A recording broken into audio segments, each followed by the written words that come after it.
Hi, this is Paul, and I'm going to work on a little bit of this video by a guy named, Maxwell. And he'll introduce himself once I start playing the video.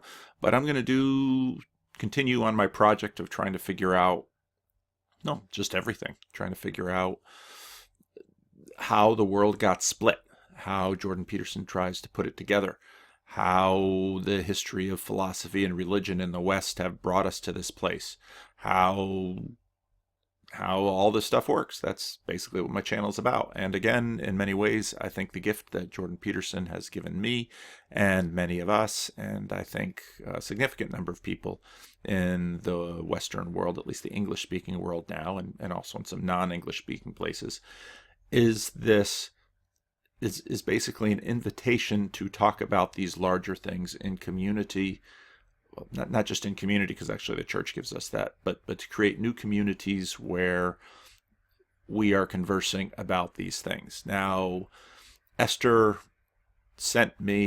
O'Reilly sent me this video by this guy, Maxwell, and again, I'll remember his name he's got a little channel, Selfwire, about a little over 1,000 subs. This its views are in the hundreds, but Esther saw it, was very impressed. She sent it to me. I was very impressed, and I said, I definitely want to dive into this video quite a bit more. Now, I'm going to start playing the video. He's going to introduce himself, and as is my usual practice, I'll butt in and give some commentary along the way. I'll have a link to his video. I'm only going to treat the first part of this video and you'll see why. And then I'm going to get into some more Vervaeke today and maybe some Charles Taylor, and we'll see just how long it takes. I should cut myself off at an hour or 2 hours as I normally do. So let's let this guy introduce himself and we'll do some commentary. The Apostle Paul really believes that there is a living body somewhere that is the resurrected Christ. All the way to the beginning. Shot at classifying Jordan. Okay, today we're going to give our best shot at classifying Jordan Peterson's biblical hermeneutic, because... Okay, so he does a nice job on videos, better than me, because I don't edit, and I don't have a nice little musical introduction, and I don't have a nice show. Maybe I'm just feeling my own insecurities as a YouTuber, but this is the thing he's doing today. He's going to give Jordan Peterson's hermeneutic. Now, right away when he used that word, it stuck out at me because there's actually a long history behind that word, and the reason that word becomes such a trigger point within competing and conflicting Christian tribes is because that word, a hermeneutic, is basically, in layman's terms, the rules by which we use to interpret the Bible. And this approach to the Bible really comes out of the modern worldview. I'm not going to get too much into that. In this video, at some point, I will. But again, some of you are saying, well, let the guy talk. Well, if you want to watch the video, watch this whole video through. Maybe put me in a window next to him so you can hear him uninterrupted. And on this side, I'm going to interrupt him. So, okay, so here he does this nice introduction. And... Okay, today we're going to give our best shot at classifying Jordan Peterson's biblical hermeneutic, because his method has always been ambiguous to me, and whenever he speaks about God, he does so straightforwardly, but in a way that feels difficult to classify. And that's really true. Here we are today, trying to put him in a box, even though he doesn't really like to be put in a box.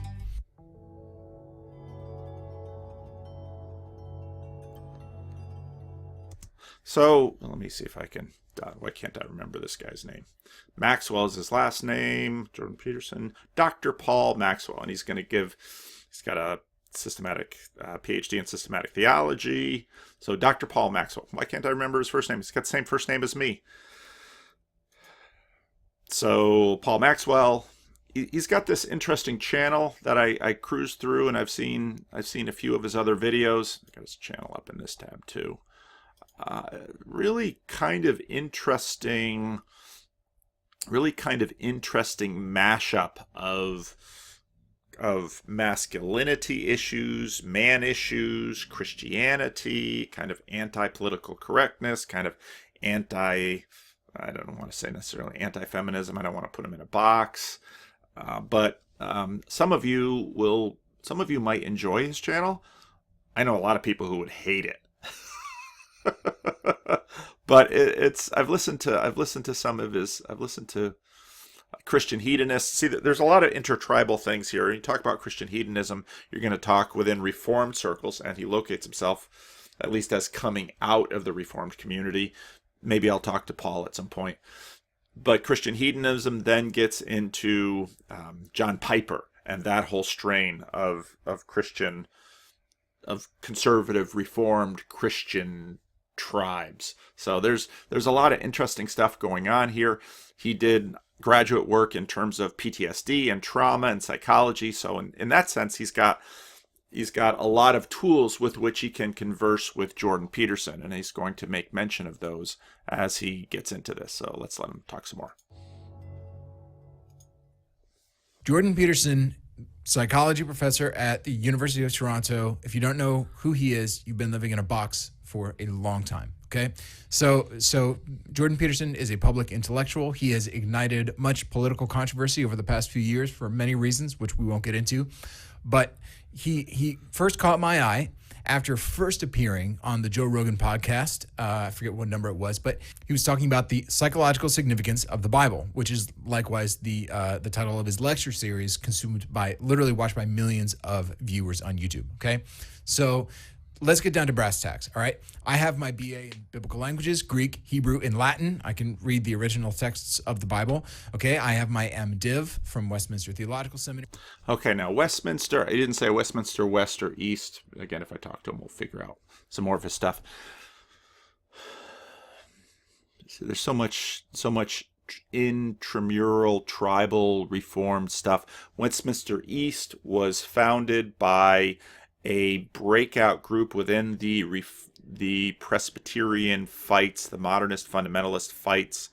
Some CRC people were instrumental in founding Westminster. Westminster kind of grows out of the modernist fundamentalist fight when Princeton broke up, and then the conservative refugees founded then Westminster in Philadelphia. Later on, another Westminster Theological Seminary, I don't exactly know their relationship, someone will usually inform me in the comment section. Another Westminster Theological Seminary was founded in Southern California. Now, both of these are very conservative, Reformed seminaries, but they've also kind of got their different resonances. Westminster East has a lot of connection to me, but some resonance with me because Westminster East, Tim Keller taught a little while at Westminster East. Westminster East was also took part in some of this early urban reformed ministry stuff that very much my father resonated with, and that was a context that I grew out of, one of the strains that I grew out of, this reformed urban inner city emphasis. Urbana in the 80s had some of the speakers were there. Harvey Kahn was in that group. Ray Bakke. Again, most of you don't know any of these names, but some of you do. So that was Westminster East. Westminster West had some of their different emphases, and they've been quite well known in Reformed circles as, again, conservative, Reformed. The White Horse Inn with, I can't forget his name. I can't remember his name right now. But also some connections with the CRC. Actually, some connections with the CRC split off. The URC in Chino, Escondido, Ontario, California, Southern California, Imperial Valley, that area. So there's a lot of these are a lot of connections to me, but they're kind of cousin layer connections. They're not really sibling layer connections in the CRC. They're cousin layer connections in like the Orthodox Presbyterian Church, the PCA. These are conservative breakouts from the PCUSA as it continues to have you can call it liberal conservative, you can call it modernist fundamentalist. None of those labels actually encompass at all, but he's from the Westminster tribe. So that locates him in my mind in terms of, and now if I talk to him, I'll obviously get a higher resolution, but this is conservative, reformed. But now his channel is very interesting because he has kind of this masculinism and bodybuilding, which is like well, that's kind of interesting. I hadn't heard any of that before. So you'd probably be appalled if I took off my shirt. But so it's interesting stuff. So let's let him talk some more. And I'm my PhD in systematic theology with a focus on psychology, particularly PTSD. Okay. And I don't know where he got that, so I'd like to find that out from him at some point. Okay, so when I first heard Peterson as a psychologist, dignify theological concepts as indisputable for psychological flourishing, using the text of the Bible, I became a fan instantly. And, same here. So I'm not surprised given, some of the similarities and some of my formations with this other Paul that he would connect with Peterson and similar ways to what I did. Because he spoke with such fluency. I had never heard someone traverse the terrain of theology and behaviorism and psychodynamic theory and continental philosophy so fluently and so eloquently, okay? So since that time, my admiration for Peterson, quite honestly, has only solidified. But there is a theme in his interviews where those with religious interests or even those with anti-religious interests, they find Peterson hard to nail down, and he admits as such, okay? So there's one interview in which Peterson was asked, do you believe in God? And Peterson answered, in quote, I don't like that question. Okay, and I've heard him give this answer several times. I don't like that question. What do you mean by that question? It depends on what you mean, okay? And that can seem like he is sort of kicking the can down the road, but I don't think he is, okay? Because he goes on to qualify what he means by that in a way that, well, we're going to examine that a little bit further below, but the initial observation that we can make about Peterson is that he self-consciously resists simple reductive analysis with the popular categories of ideological analysis, of which both Christian theologians and secular psychologists make regular use. So, and I think he's dead on right here. I think so. He and I are really tracking here in terms of, okay, why does Peterson resist this? This is the reason. This is the reason do you believe in God? He doesn't like the question because I think Paul is exactly right here. So here we're basically going to make an initial attempt to classify elements of Peterson's thought. And if classify is too strong of a term, I can imagine Peterson sort of pushing back on that term. Well, then maybe we could just say that there are some strong conceptual resonances between certain tools that Peterson finds central to his project. And again, I really like the way he just phrased that, because I think that's exactly right. Classify, resonances a little looser. Conceptually, I think that's a better way to approach it. So again, I heard this stuff and I was like, wow, this guy's really nailing it. So keep going. Certain modes of thinking, which help us to sketch kind of the architecture of his project relative to the Bible and likewise to God. And God is a concept that operates close to the center of his system. Ooh, focus. As a YouTuber, it's like, we lost focus. And it will be helpful for us to sort of locate him conceptually and historically on certain spectrums. And perhaps we can do so without requiring him to take on the burdens of the insufficiencies of other ideologies. So I'm gonna go back in that. I got distracted by the focus thing because he said some important things there. Likewise, which help us to sketch kind of the architecture of his project relative to the Bible and likewise to God. And God is a concept that operates close to the center of his system. And it will be helpful for us to sort of locate him conceptually and historically on certain spectrums.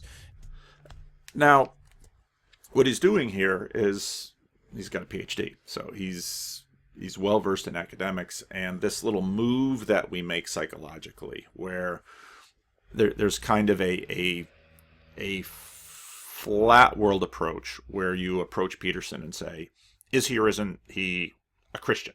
Now, again, Peterson objects because he says, well, what do you mean by Christian? What do you mean by belief? What do you mean by God? To a certain degree, with certain populations, if you say those kind of things, you're dodging. And that's a function of a certain approach to the world. Now, Paul here obviously has a significant amount of academic training, and one of the things that you learn as an academic is a certain amount of detachment, where you say, okay, Peterson's out here, so let's leave him out here, and let's kind of walk all the way around him and see him from all different sides, and then we're going to, well, if we're not going to categorize him, we're going to look at the resonances. We're going to try and get try and get a sense of conceptually where he fits into the world and how his world is working. And this kind of academic detachment is what schools train us to do. Now, is it a good thing? Is it a bad thing? I'm not going to go too far into this, but this, in a sense, allows us to take a bunch of these questions that certain groups want to rush to. Questions like, if Jordan Peterson dies tonight, will he go to heaven?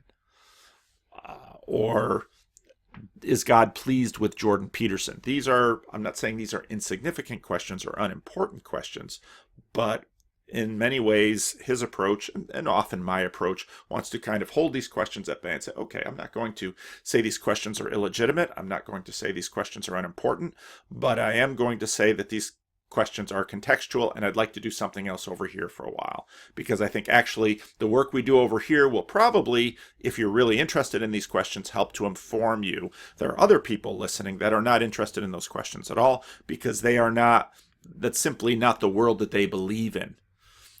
And I've made the comment before that evangelism explosion towards the middle and end of the 20th century was a favorite evangelistic tool of evangelical Christians. They would go door to door. They would knock on the door and ask someone, if you were to die tonight, what would you say to Jesus for him to let you into his heaven?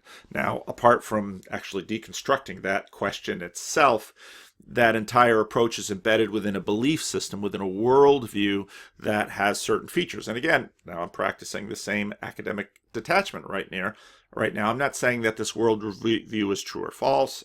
I myself am a relatively conservative Christian believer, so I certainly have ideas about, I usually tweak the language, life of the age to come, communion with Christ, living in Christ. I'd rather use some of those more biblical terms rather than some of the more fashionable, contextualized terms that we tend to bump into more in evangelicalism. But then you may say, VanderKlay, you're just confusing the whole thing. Okay, so I am. But I'm not trying to confuse. I'm actually trying to illuminate and articulate and specify and enlighten. What Paul is doing here is the same thing. He's saying, let's hold back on jumping to conclusions for certain answers about Jordan Peterson too quickly. Let's first, if we want to get the clearest picture of him, if we want to do the fairest analysis of his project from any given perspective, it's important that we first understand his project within a certain context. And I think Paul is probably particularly well suited to engage in this because he has obviously an interest in trauma studies. He's got a background in theology. And so I'm not at all surprised that he listened to Jordan Peterson and said, ooh, look at that. This sounds interesting. And he's kind of dived into this. Now, this entire video, if you get to the end of it, you find that in some ways this entire video is an application posted on YouTube, hoping that Jordan Peterson will find. Not a lot of people have found the video yet. Now, I know after I post it, a bunch more people will find it. So, Paul, you're welcome for the little bump you're probably going to get in your subscription. Not a big bump, just a little bump. But that's the project here. And I this is the kind of video I love. I love talking about Jordan Peterson. I love taking it apart. And I love taking it apart with someone who's got a good perspective and some background, and someone with whom we can talk about a little bit later. He's going to talk about Hegel and Kant and Bultmann and Paul Tillich, and then American pragmatists, like varieties of religious experience. So on and on and on and on. So I love to nerd out over this stuff.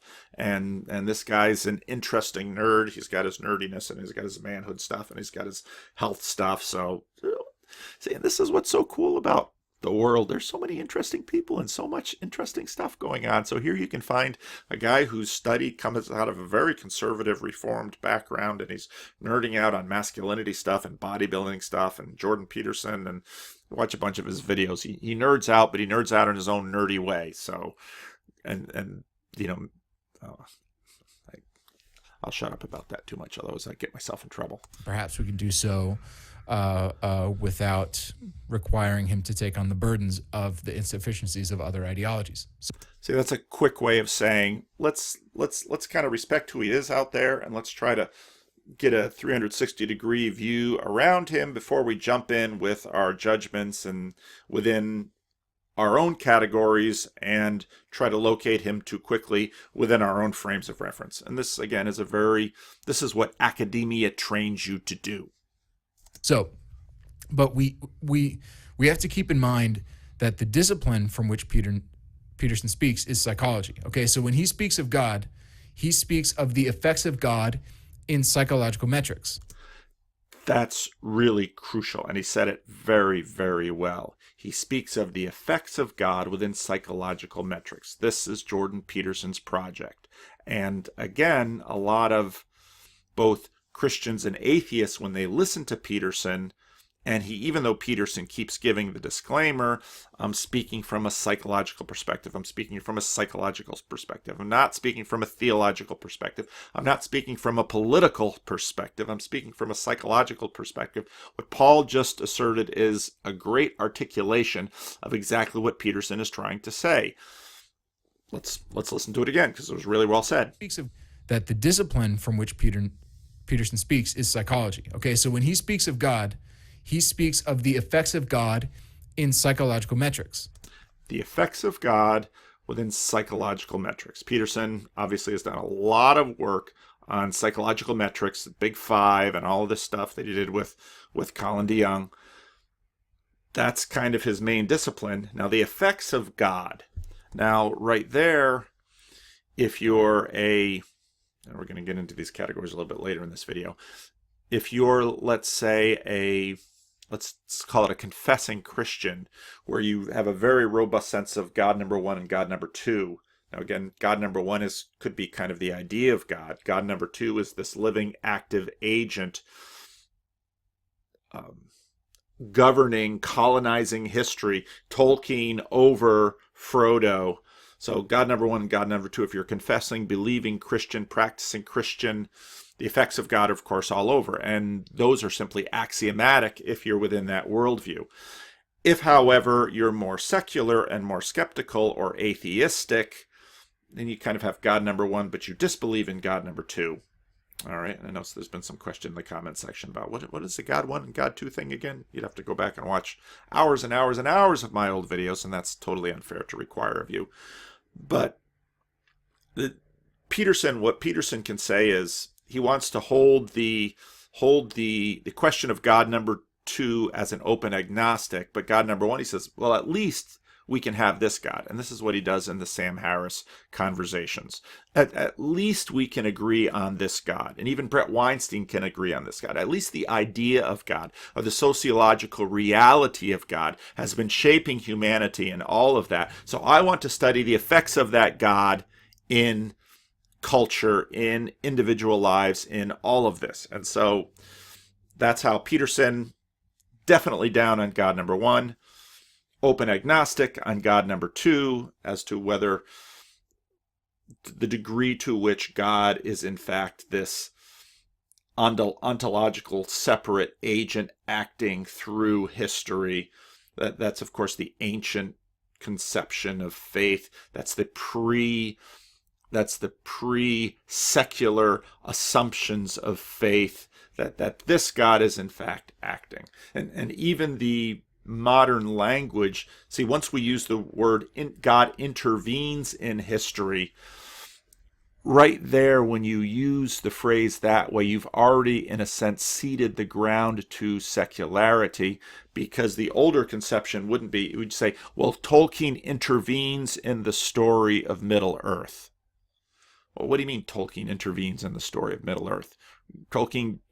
The story of Middle-earth is coming from Tolkien. Tolkien doesn't intervene in the story. In fact, in many ways, if we were reading Lord of the Rings and you got to a point, Deus ex machina, we find that, in fact, a flaw in literature, where Tolkien, and a lot of people actually complain about the eagles in the Lord of the Rings, that this is a problem, that the eagles are too convenient a solution in in too many problems to get Gandalf and either in The Hobbit or in The Lord of the Rings out of a scrape, that the eagles come in and pick people up and take them to another place, that the eagles become a device in the story that breaks the narrative.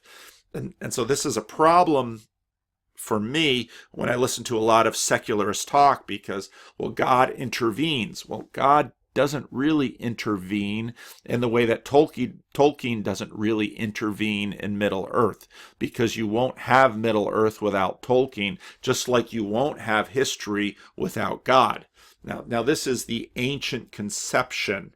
Okay, this is a pre-secular conception of reality, and once you start imagining through deism, the world that kind of stands on its own, and then God has to intervene, well, you've already, in a sense, given up the pre-secular, where in fact God is all over the place. Just like I often ask, if you were to ask Frodo to find Tolkien, where in Middle Earth could he find him? Well, you'll find Tolkien in Gandalf. You'll find Tolkien in his own character. You'll find Tolkien in the map. You'll find Tolkien in Aragorn. You'll find Tolkien all over Middle Earth. This is Isaiah 6. Holy, holy, holy is the Lord God Almighty. He's outside of history. The whole earth is full of his glory, but he's also, you can't find any place where he isn't. Paul quoting, I think he was a Stoic, maybe not a Stoic, but in him we live and move and have our being. Paul quoting a pagan in the book of Acts. So this is the reality here. So again, Jordan Peterson is looking at psychometric things and saying we can find the effects of God in human society, in human behavior, and in fact you need God in order for human beings to be well. And this is what Peterson means when he's having a conversation with the objectivists in that video, that Peterson found in his own clinical practice that people didn't get better until he went to theological language. They needed the conception of good and evil. They needed the conception of God for many people really to get whole. And I think part of what we've seen in 12-step programs is this bears this out, that you've got people who can't seem to get sober any other way. Now suddenly when you introduce what's fundamentally a theistic, it's a secular theistic framework, this helps addicts of various natures actually begin to break their addiction. And so you've got Carl Rogers and you've got Jung, and so all of that psychology. So again, Paul Maxwell seems to be a really good conversation partner in this. He knows a lot of theology. He knows psychology. He's got interest in some, at least academic exploration in trauma, and he's willing to talk. So cool. Okay, so let me read to you initially what we could call a prolegomena to Jordan Peterson's theology proper. And some of you will remember that a lot of my earlier videos I talked about a prolegomena, as I was in a sense doing the same thing as Maxwell. I don't have the same training in psychology that he had. To the degree that you say I know any psychology, it's just stuff that I've picked up reading and working. So I don't have any formal training in psychology. Okay, so Peterson says this. The question is, what are the principles that guide our behavior? Well, that's something like what the archaic Israelites meant by God. We're trying to extract out the core of the guiding principles, and we turn that into a representation of a pattern of being. Okay, now this articulation by Peterson, he's reading Peterson here. This articulation by Peterson is decidedly secular. And Peterson is in a sense doing what I said earlier is done. Peterson takes a step back and says, okay, you've got the question, am I Christian? Am I not a Christian? Do I believe in God? Do I not believe in God? I am going to practice the art of secular academia. I'm going to hold all of those questions at bay, and I'm just going to talk over here about it. And I'm going to talk in a way that is non-committal on these questions. But again, even once you talk that way, you can imagine talking in a disenchanted world. So even though you're trying to hold those questions at bay, you're assuming those questions can be held at bay. That's a tricky business too. But I'm talking about this stuff and I want to try and figure out, okay, how does God operate in the world? That's God. It's an abstracted representation to extract what the archaic Israelites meant by God. We're trying to extract out the core of the guiding behavior to you initially in psychological metrics. Okay, so let me read to you initially what we could call a prolegomena to Jordan Peterson's theology proper. Okay, so Peterson says this: the question is, what are the principles that guide our behavior? Well, that's something like what the archaic Israelites meant by God. What are the principles that guide our behavior? Now, Peterson kind of jumps over law, and it's a very interesting question. What's the relationship in ancient Israel between law and covenant and God? And theologically, we could have a very interesting conversation in that. But Peterson kind of jumps to the conclusion and says, that which guides behavior, well, that's God. Now, again, as a Reformed Christian, I say, well, that's covenant. Covenant isn't God. Covenant administers a relationship. Covenant doesn't, in fact, substitute for a relationship. It administers a relationship, but let's keep going. We're trying to extract out the core of the guiding principles, and we turn that into a representation of a pattern of being.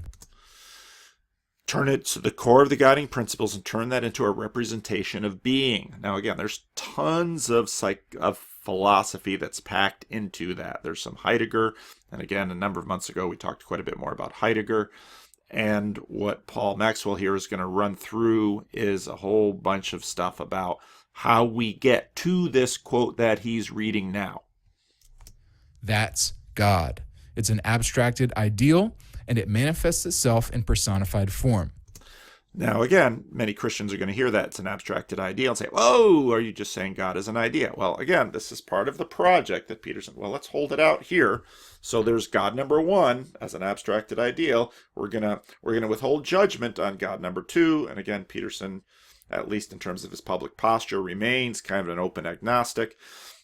And I know some of you are going to jump on that too, or have jumped on that in the past. But it's helpful to understand that often when you're engaging in conversations on certain platforms within academia, or let's say on stage with Sam Harris, this is a posture that you assume for motivated reasons. So you want to gain a listening, because if you jump in as I'm a Christian and I believe this, and so I'm not going to allow any kind of conversation where we talk in this way. Well, then people say, great, you can go pound sand. I'm going to go over here and talk to someone else. So in a sense, part of what our context now asserts is that you're going to have to adopt some of these postures in order to have conversations, to have productive conversations in order to explore ideas. And that's what Peterson's doing, regardless of what he himself personally decides to live out. I'm not going to say the word believe. That's okay, because what we're trying to get at is, in some sense, the essence of what it means to be a properly functioning, properly social, and properly competent individual. Okay, and this sounds very much like a psychologist, and Peterson never presumes to speak as a theologian or even really as a philosopher. Okay, so just as astronomy was performed by ancients as a matter of perception from Earth's point of view, so also Peterson construes theology as an expression of a particular perspective. Okay, theology is never objectively speaking about God and making metaphysical claims within Peterson's project. Okay, and he tries to locate what are universal anthropological conditions which make possible that religious experience. Now, I think a number of you are going to hear that and say, what are you saying? And again, it's really helpful to kind of slow things down, to go back, listen to things 2-3 times, figure out exactly what Paul Maxwell is saying as he's trying to interpret Jordan Peterson's. Okay, properly is, in some sense, the essence of what it means to be a properly functioning, properly social, and properly competent individual. Okay, so right here you have the question of, well, what does it mean to be a good person? What does it mean to be a healthy person? Well, what does it mean to, well, you would be productive. But we've all got all of these assumptions about what that is. Now, Sam Harris wants to say, well, we can just take all of those assumptions and call it good and work with that. It's like Jordan Peterson's like, not so fast, because it's not entirely easy to know well, let's say it's not entirely easy to articulate what all of those things are. Okay, and what we actually do have is a hash, or in a sense a heuristic, culturally situated now, that many of us share, that we can't actually sit down and articulate out fully, but we have the sense of, if you do this, I look at that and say, yeah, that's a good thing to do. If you posture yourself this way, ooh, that's not a good thing to do. And I think actually in many ways, in terms of Paul Maxwell's channel, that comes through, because you don't recognize you have this until someone kind of steps outside of it and does something different. And then so again, you've got this little part of your brain that's your conscious brain. You've got way more of your brain that's not within this little sphere, this little view of consciousness. They send feelings into you, and you listen to Paul Maxwell and you think, oh, this sounds good. Or you listen to Paul Maxwell and think, ooh, I'm troubled by this. You don't know why you're troubled by this. This is just other parts of your brain sending in feelings saying, oh, be careful. Be careful. This might be dangerous. You better be careful. And we have all of this. This is how we live.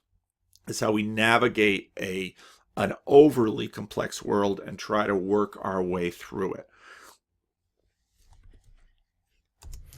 Okay, and this sounds very much like a psychologist, and Peterson never presumes to speak as a theologian or even really as a philosopher. Okay, so just as astronomy was performed by ancients as a matter of perception from Earth's point of view. Let's see, I don't know if that's ancient astronomers obviously only practice astronomy from Earth's point of view. I don't know how aware they were of the context in terms of doing it, which, aware of contextuality, has very much become a dominating factor in highly pluralistic contexts. So also Peterson construes theology as an expression of a particular perspective. Okay? Theology is never objectively speaking about God and making metaphysical claims within Peterson's project. See, right there, what he said is also, you dive into the history of theology, that's a really big deal. Objectively expression of view. So also Peterson construes theology as an expression of a particular perspective. Okay? Peterson pursues theology as an expression from a particular perspective. Theology is never objectively speaking about God and making metaphysical claims. That's what he just says right there. Theology is not making metaphysical claims. This is a function of modernist theology. And so in a sense, now Paul Maxwell isn't claiming this about himself. Paul Maxwell is claiming this about Jordan Peterson, and what he's already doing here is what he's going to do in much longer form in the rest of the video, is say that Jordan Peterson, to the degree that he's touching on theology, now again, he's approaching it like a psychologist, but to the degree that he touches on theology, he approaches theology like a modernist. And what we're going to do when I pause the Maxwell part of this video and I get into the Vervaeke, finally learning how to say the man's name, into the Vervaeke part of the video, we're going to see why this split. You see, this split is really important because in many ways it's this split that separates modernist from fundamentalist. And it's this split that separates secularist from believer, or someone deeply embedded in the world of God, like Frodo is embedded in the world of Tolkien. Okay? It's the split world that when I first started listening to Peterson, I thought, he's trying to address the split world. That's really important, and it's really interesting. And what Paul Maxwell is going to do, again, probably later than what I'm going to treat in this particular video. I want to get to it in another video. But he's going to begin to address some of the history of theology, a lot of which coming out of Germany, and eventually he's going to get to William James, the pragmatist in America. But a lot of this theology coming out of Germany in terms of this split world. And this, again, happens in philosophy. And it's the rupture that I think happens. And it's, again, my whole project is trying to piece together, why does secularism come out of the Reformation? And what are the relationships between that? Because in the Reformation with the move from text to philosophy. And you see this, let's say, between Aristotle and Newton, in terms of learning physics through Aristotle versus learning physics through watching a stapler drop. There's the move, okay? But what you also then do is you split the world in terms of the world that's living in the text, which is the story verse, to the world that's living out here in materiality. But human beings are stories, and we always live in the story verse. And so we have this split world between us and matter.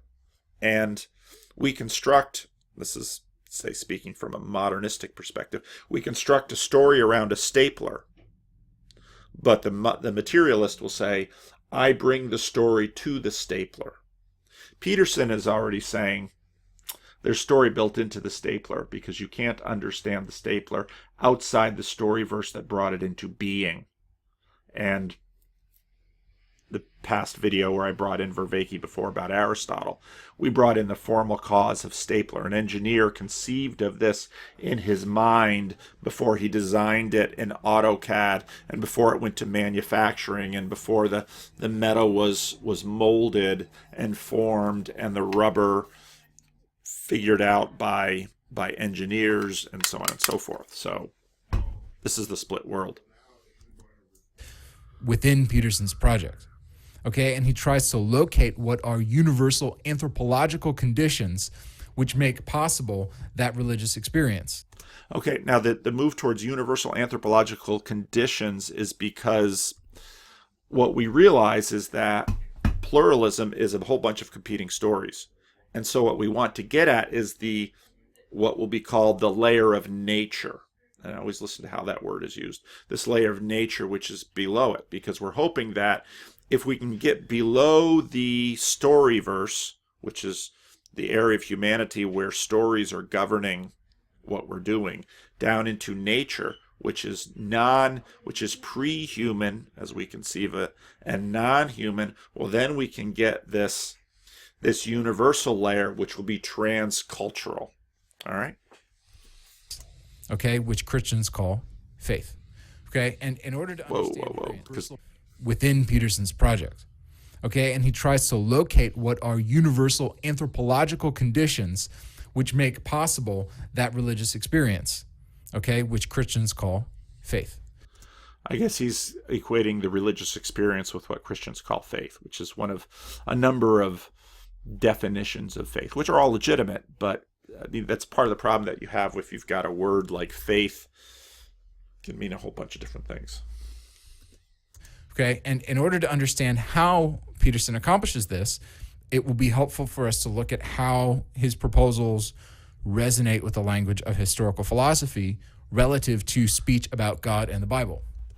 And so this is where he's going to get into Kant and Hegel and Feuerbach and Boltzmann, and he's going to kind of follow along with this history of theology philosophy. Now, it's a very interesting question to me to the degree that Peterson is aware of these connections, or at least the origins, to the degree that he's just simply a product of the academic intellectual stream that has brought us to this place. You know, obviously Peterson knows who Kant is. He spoke about Kant a lot in his conversations with Sam Harris. He obviously knows who Hegel is. He probably knows a little bit of Feuerbach, but I think he probably gets these Feuerbachian ideas through Freud. So he knows Freud a lot better than Feuerbach. And this is where you get into the interesting parts of the conversation with Rachel Brown with respect to, she's the one who first, that I noticed, brought up Feuerbach in her blog and then in the Three Creators video, noting that, well, Marx, because of Peterson's antagonistic relationship to Marx, Marx very much follows Feuerbach, and so does Freud, and Peterson is wrestling with this question of projection versus reception. Is there a God number two out there that is actually acting, that whose actions we perceive, or is it in fact this materialist story, which starts from the bottom and goes up, that we are projecting onto the sky this God. But here's the thing, once we have that idea, well, if God is only a projection, well, then at least we've got a semblance of the idea of saying that, well, there is no God, that God is just something that we make up, or God is a story that we tell. Because, again, if you make the materialist starting point, if you have the materialist starting point, then the story verse is always dependent upon the matter verse. Okay, and the story verse are these creatures like us that have large brains that think in stories, and we see stories everywhere around us. We make up stories. We see incredibly complex things happening, and so we make up a story. Well, the question is story derivative, or is story, this gets into the Jonathan Peugeot video I did, and pattern, is that foundational?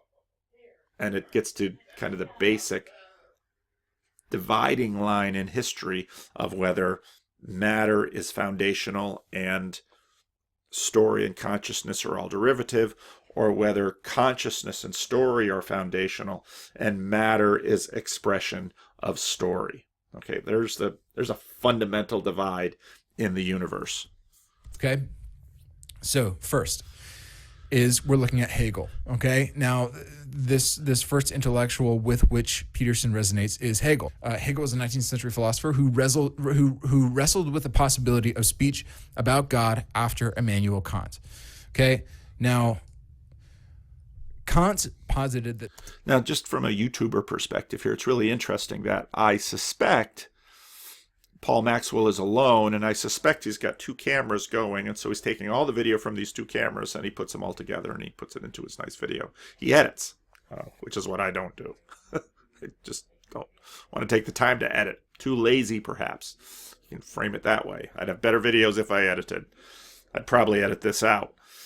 But so you've got two cameras going back and forth. One of his cameras has trouble focusing, probably because he's over to the side of the view. So I know sometimes people have questions about this, and I do watch this as I'm watching this stuff. Whoops.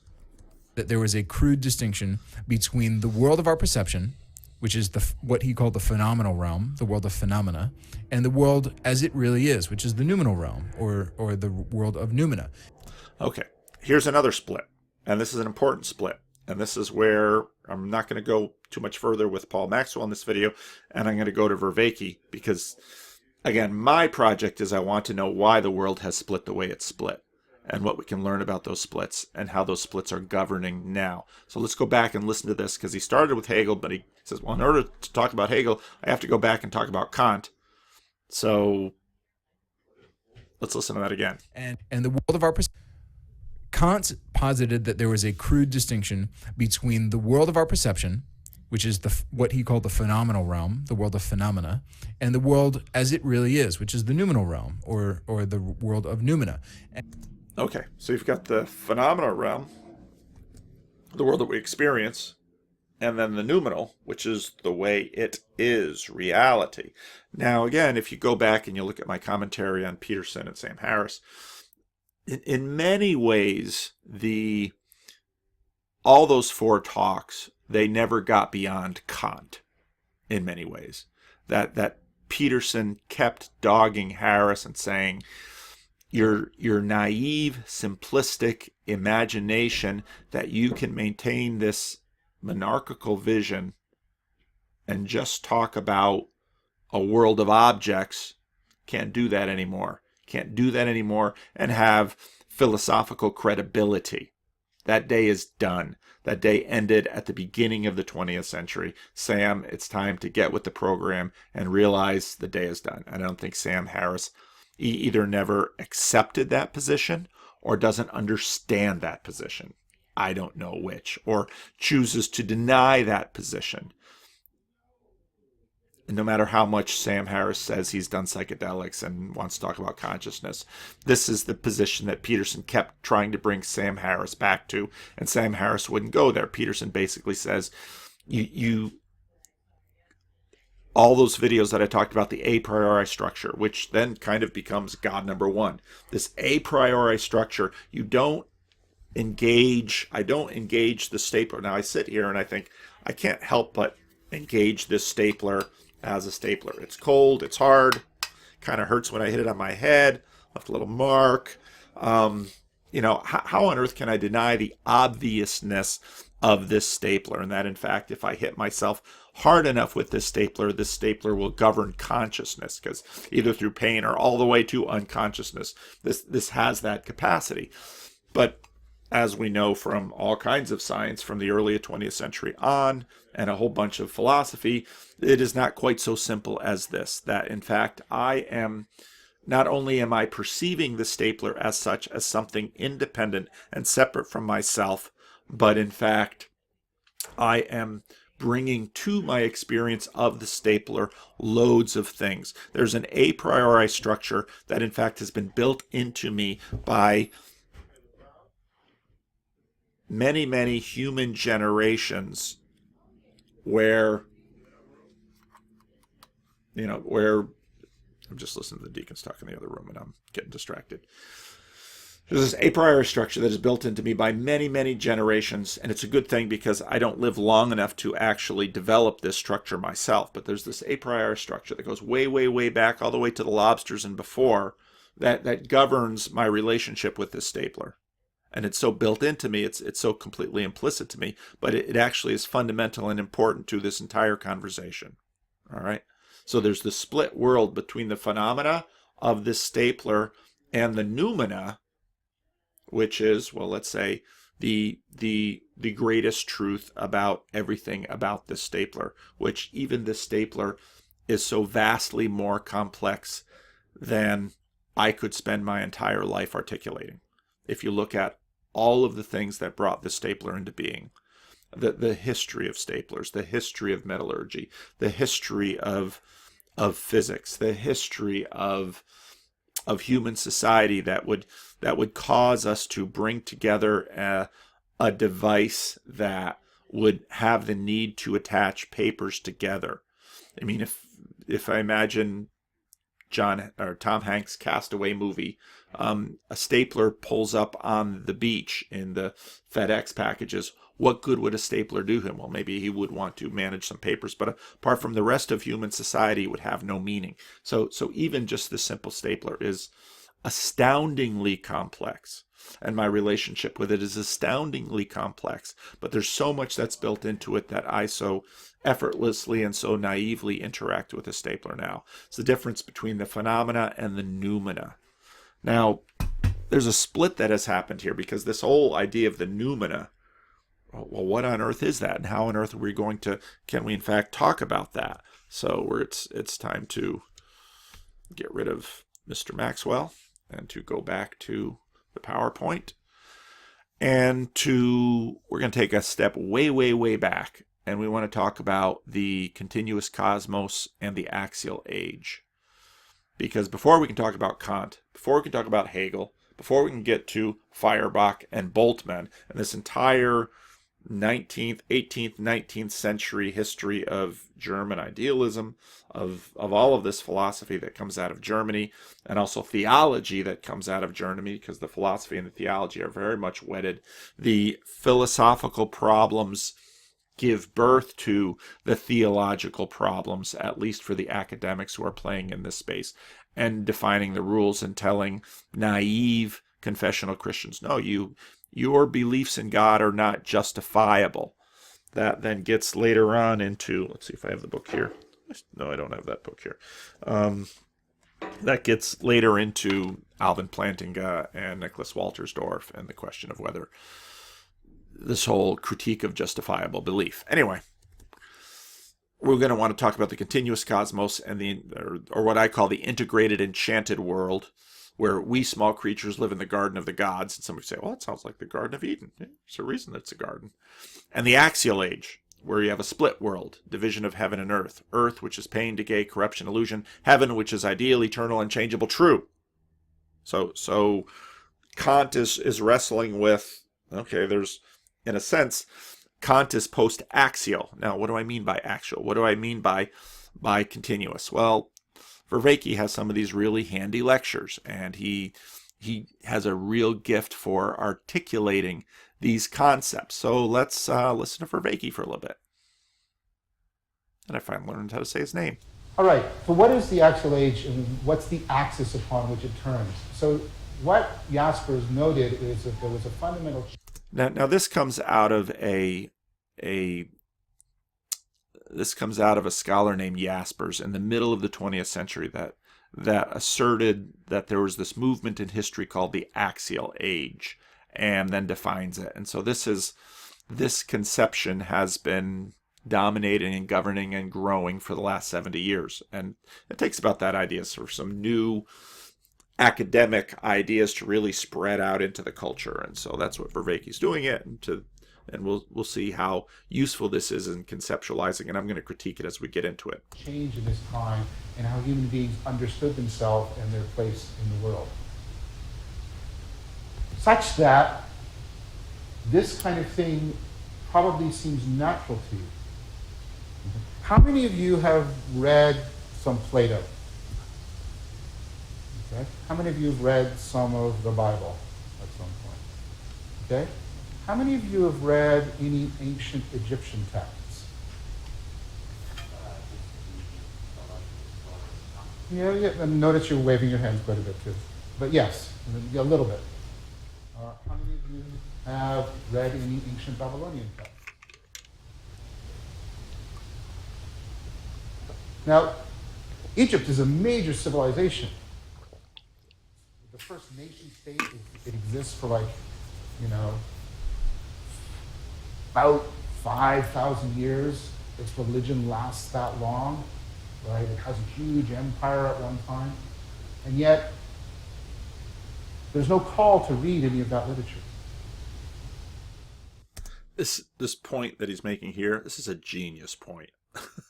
And it's a genius illustration. This is why the guy's obviously a great teacher. So he's saying, hey, you read the Bible, you read Plato, you read Aristotle, you read all these, you read Buddhism, you read Confucius, you read all these axial age ancients that we read today, and we continue to find, they continue to get traction. We continue to find them to be productive for us thousands of years later to read. We read the Bible. You have all these axial age things that we're reading, but we don't read ancient Egypt in the same way. Something changed, and Egypt is a major player. In fact, we copy Egyptian architecture. You ever look at the Washington Monument? It's an obelisk. We continue to copy the architecture, the structure of Egypt, and that itself would be a very interesting conversation, but we don't read what they wrote. And we don't call our president Pharaoh. And we don't borrow from them politically or philosophically or religiously like we borrow from these axial age elements. Why is that? Genius question. When I heard him say this and I thought about it, I was like, bang, duh. Brilliant. This is amazing. It doesn't seem like part of your history.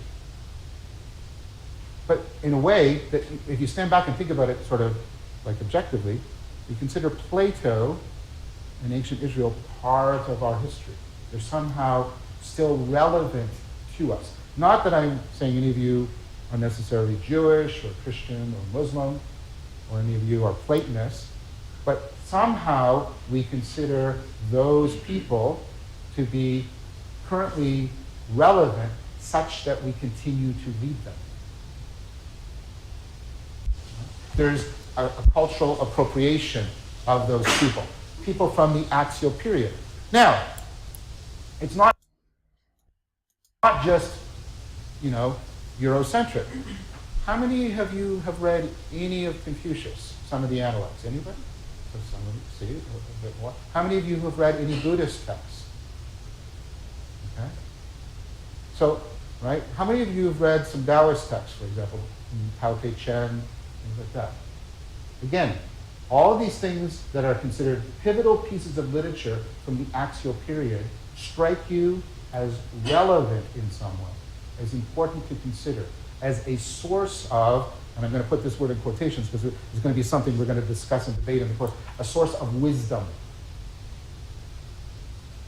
Somehow in the axial age, people were producing literature that we consider meaningful, relevant, and in some sense bearing wisdom for how to lead a good life. Other times that precede the Axial Age do not have that grip on us. We can be interested in them. I'm reading a book every night on the rise and fall of ancient Egypt. It's a fascinating book. Intellectually interested in it. Right? But it doesn't have that same sort of existential grip on me. Now why? What was going on? What was changing? How are we still, and I tried to show you, the children of the Axial Age? What happened there? What did it give birth to? And how has it been so woven into the way we understand ourselves? So what's happening, right, is a fundamental change in how human beings understand themselves and the world that they're in. Now, as we get through this, I'm going to nuance that a little bit because it's very much a change, but we're going to have to at least give this idea of subsuming an idea, because I'm going to argue that the continuous cosmos doesn't really give way fully to the Axial Age, but they blend and they overlap. Quite a large literature on this. I'll be making use of some central ideas from Charles Taylor and Robert Bellah and others about the Axial Age. Mark Taylor has some interesting things to say about it here and there too. But what seems to be going on is a breakup, a transformation in an older worldview, a worldview that plausibly goes back into the Neolithic or perhaps late Paleolithic cultures, especially shamanic cultures. This was a worldview. The pre-axial world is one that's called the continuous cosmos.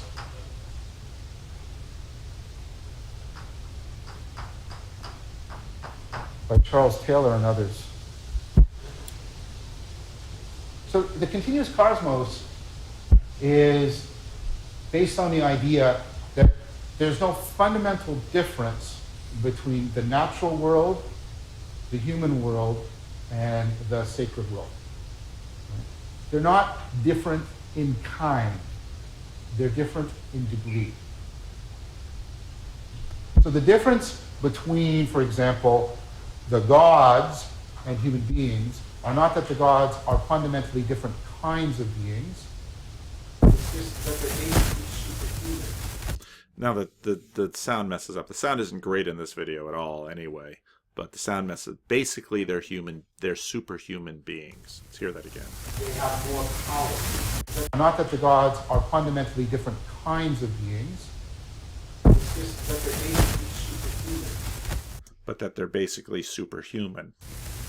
They have more power. They have more power. See, and I would assert that part of the reason I say that the overlap continues, so we have Netflix, and I have teenagers, and we watch a lot of Netflix, and Marvel Infinity Wars is now on Netflix. And so one of my sons was watching Marvel Infinity Wars, and I'd seen it in the theater when it came out before my movie pass became no longer useful, which I'm still not real happy about. But so if you look at the Marvel universe of superheroes, that's a continuous cosmos.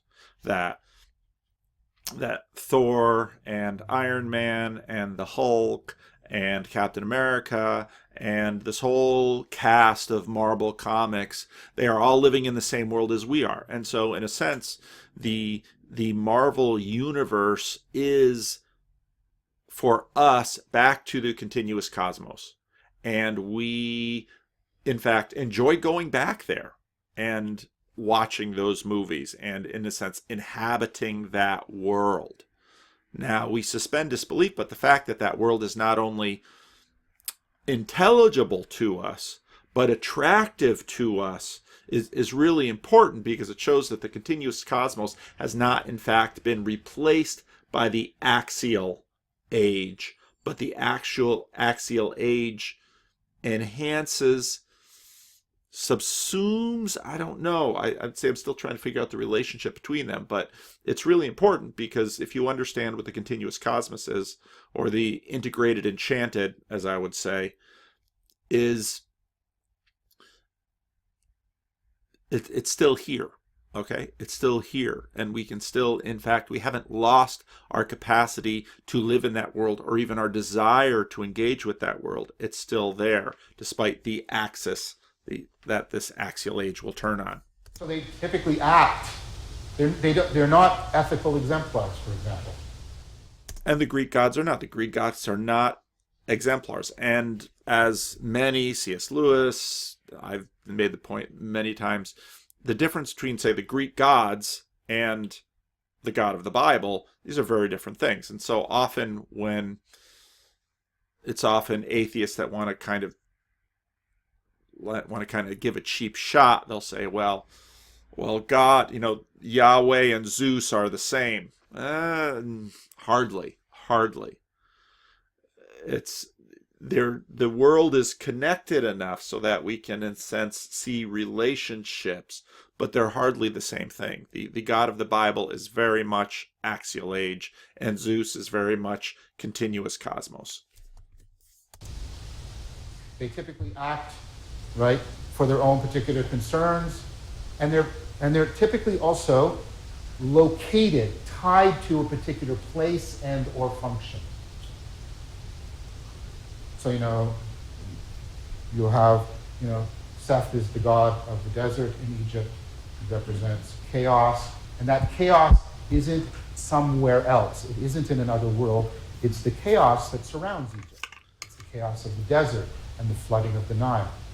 You don't have to go to another world or another dimension to see the reality that Seth represents. Human beings could become gods if they could accrue enough power, enough prestige. Iron Man. Who doesn't want to be Iron Man? Okay? And Iron Man, in a sense, via technology, becomes a god and can go toe-to-toe with Thor. All right? And so all of these ideas are at play within the Avengers. So it does not strike anybody, again, using ancient Egypt as an example, it's not some sort of bizarre thought that a man in Egypt is also a god, the pharaoh, precisely because he wields such tremendous power, and that makes him divine. Now, it's helpful to remember that, again, these ages they overlap. And so for us to hear Pharaoh as a god, we're very much post-axial age, and we hear that, we say, pfft. And then we hear Jesus is the Son of God, and Jesus is God, and we hear that, and for a lot of people, they just, pfft, that doesn't make any sense. But if, let's say, you're an ancient person and you're reading the testimony of the apostles in the Gospels, and you hear about Jesus stilling the storm and raising the dead and doing these miracles, it's very easy for them. Well, he's a son of God. He's a god. That's what gods do. Well, that's the continuous age, and now you're looking at 1st, 2nd century A.D. You're well past the 300 A.D. of this asserted, axial age transition, but they both continue to inhabit the same space. And so when Paul and Barnabas go, I should look up that Bible passage, when Paul and Barnabas go and are asserted to be gods because Paul does a miracle, well, that's, again, this continuous universe thing that the gods live among us. But in fact, we still trade in that, just in the virtue of celebrity. When a celebrity is known for their intelligence or their musical skill or their beauty or their popularity or their wealth or their status or their access, well, they then have more power and they're almost treated as gods. They are worshipped. They have fan bases. And so this dynamic is built into us. So we don't actually graduate out of the continual universe. We visit it in the movies, we write stories about it, we live it in terms of celebrity culture, we we practice it. So that doesn't go away. We just add the axial, all these new axial tools with it. He's going to get into some of the technology things that lead to the axial. This is really a great lecture.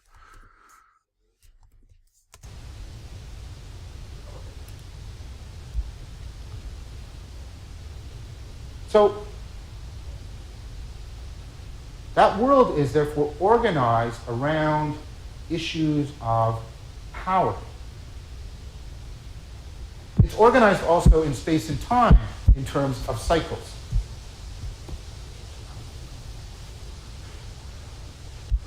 So everything is cyclic. The season cycle, the days cycle. Right? Now what that means, right, and we'll come back to this, right, is that you're not trying to radically change things. Because if you change things too much, it will come back to affect you. So what you're trying to do is to become as best embedded into the world as you can. And again, this will be one of the big transitions with the Axial Age, when we go from more of a cyclical conception of the universe to a much more linear conception of the universe, and what we'll say a progressive conception of the universe. But you cannot have a progressive conception of the universe until you have a location or a state of being to progress to. And that's going to be built into this axial transition.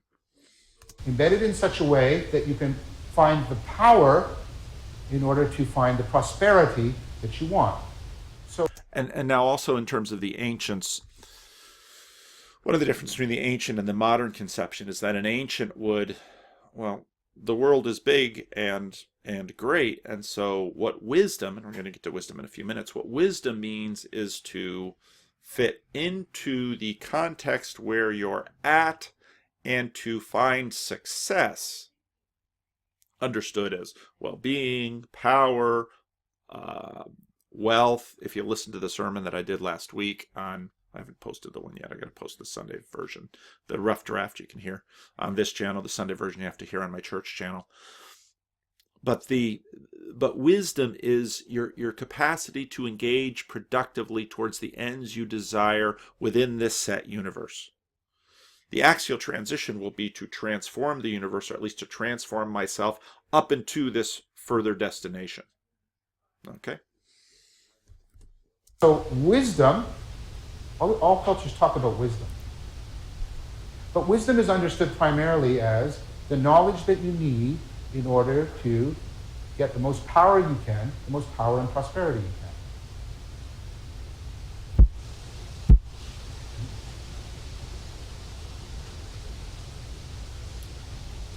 So, issues of harmony, right? See, because again, harmony, this is my internal world in harmony, matching in productive relationship with my context. That's harmony.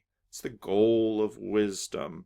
And if you've got a mostly static, let's say cyclical conception of the world, this is, again, pre-axial, continuous cosmos.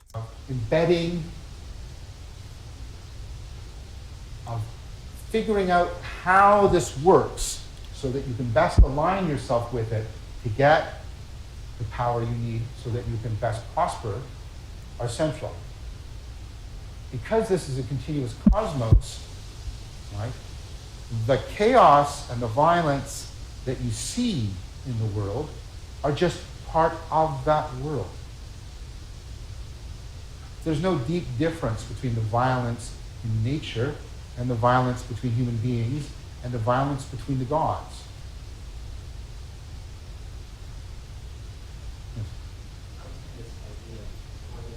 Yes? This is pre-axial. Yes, Sean? Because what's happening is it's an axis, a turning point. It's going from this way of thinking, the continuous cosmos, which is pre-axial, to an alternative way of thinking, which I haven't explained to you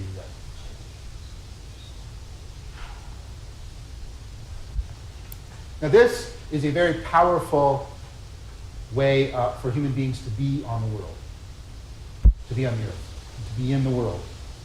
It is a way of orienting yourself towards reality that built and sustained civilizations. So I am not trying to cast it as something that is odious or something like that. But, yes? Can you just explain why have to be embedded in what you risk by not embedding yourself in So if I change this, that will eventually come back, right, to have effects on me.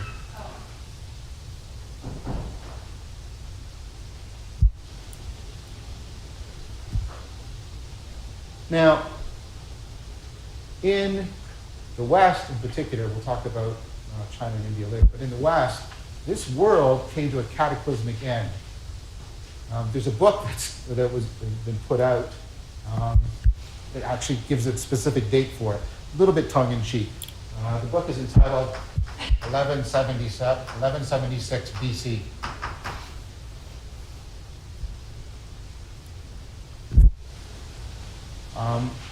That's probably a little too precise, but around that time, the world has seen the greatest collapse of civilization in its entire history, much greater than the fall of the Roman Empire, for example.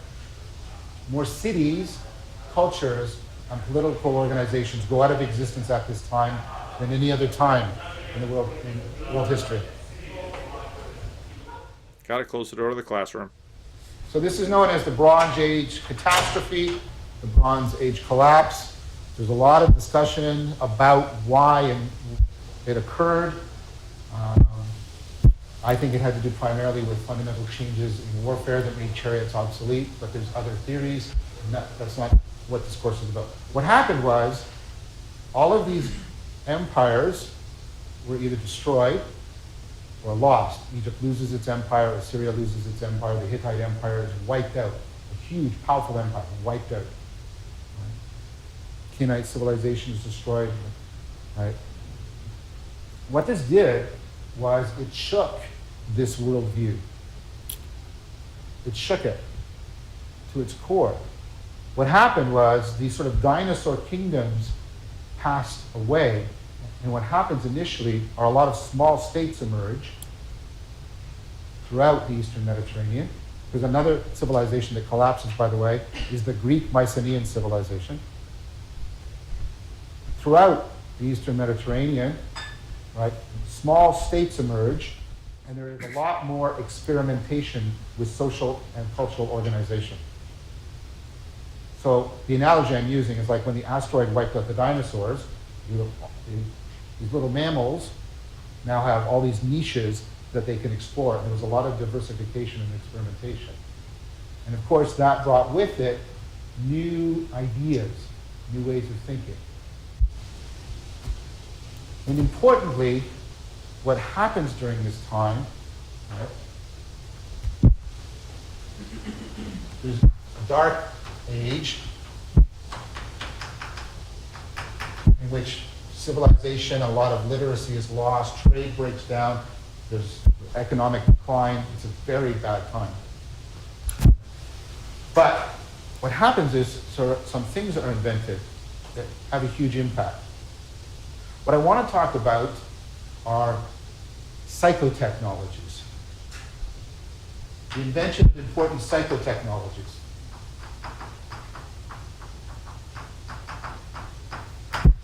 Okay, so you know what a tool is. You know what technology is. A physical tool is something that is designed by human beings in concert together to, in some sense, fit human physicality. Like the chalk is designed to fit my hand. It wouldn't be good if it was this big.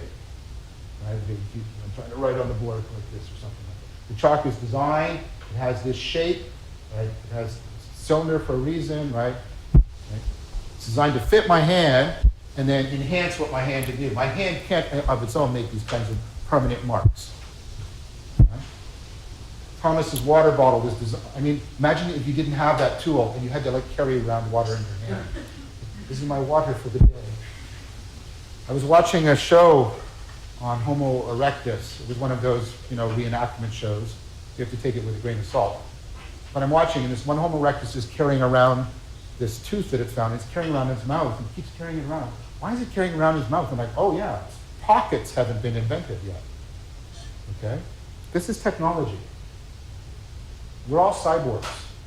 This is technology. This is technology, right, to help modify our relationship to our physical environment, right? It does social work for us. None of you are dressed like pirates right now. But you could if you wanted to. But you choose not to, because that's a message you really don't want to send. Okay? Now, a psychotechnology is something that is designed to fit the way the mind works and enhance its capacities.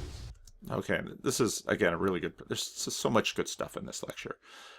This is psychotechnology, and I think you all understand what he's saying. Now, this also, some people ask, well, what is the story verse? Well, psychotechnologies function in the story verse. They function, these are ideas that have us. These are ideas that we have. These are things that allow us to gain all sorts of power over the matter verse.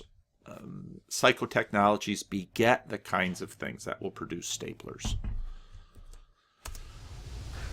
It's designed to fit the way the mind works and enhance its capacities. So all of you are making use of a psychotechnology invented at this time. You're all making use of literacy, alphabetic literacy. Pause for a moment. Who are you writing to? You're writing to yourself, which is kind of creepy. Now, what literacy does, right, is it massively expands the cognition you can bring to bear on a problem.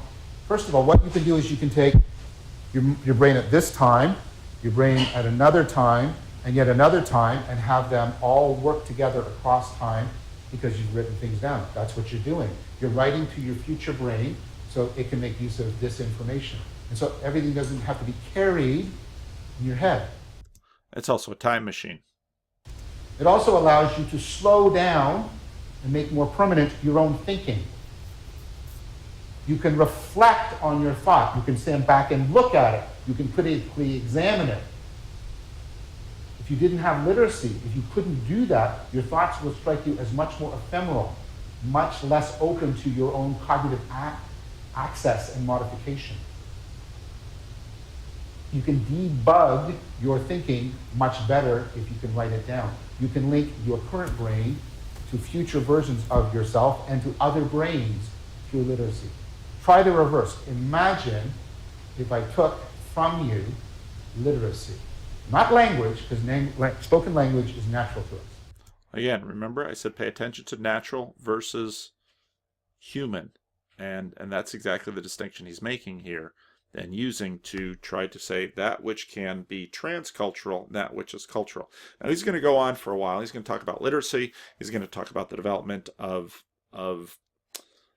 letters as opposed to little pictures. Remember, the Egyptians had hieroglyphs, and then in the Levant you have the developments of alphabets, and then invention by the Greek, the invention of vowels, which in Hebrew become points. He's going to talk about this for a while, and all that is super interesting, and I really like it, but it's not really quite on topic where I want to go with this, and what I haven't done is really sketched out exactly where I need to jump back in, so I'm going to just try a few places here. Cognition is your knowledge and awareness of your own cognition. Okay, and that's, I really hit it. Very carefully in order to try and build pyramids. And they got very good at this engineering aspect to arithmetically calculate things, right? So now we're getting into math, and this ability to, the Egyptians were doing engineering, and the Greeks come in and do math. And math is the beginning of this metacognition, where with math we have this layer of abstractions that's allowing us to colonize the material verse. Comes into its own. So people start to use abstract, symbolic, mathematical thought. And now you see this, so then you see that the development of money, which is a story verse element. This is where money becomes invented for soldiers that are working far from home. And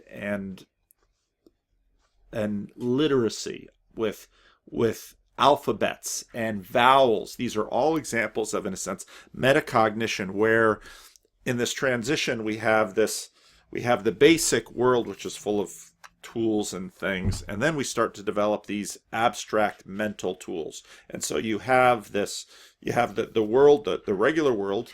Go back to Kant and Paul Maxwell, where we started this. So you have the phenomenal world of all this stuff, and then pretty soon we're going to start thinking about the noumenal world, and we're going to have the creation of the noumenal world, which is a fundamental shift in terms of the axial age. So what the Greeks do, again, I'm contrasting Greece and Egypt here because we have a lot of access to those histories. Right?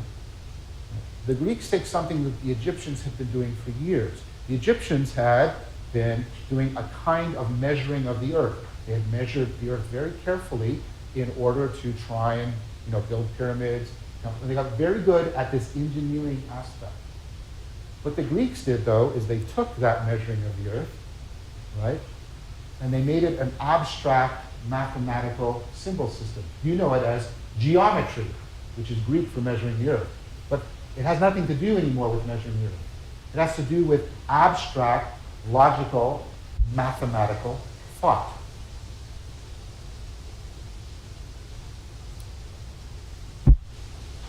So people have literacy, they have numeracy, and they have practice in abstract, logical thought becoming more and more pervasive. So of course they're going to start to turn this onto domains other than those in which these psychotechnologies originally arose. So very quickly people start to apply these new ways of thinking more comprehensively. And what's invented, according to Bella and others in the Axial Age, is what's invented in the Axial period, is second order thinking.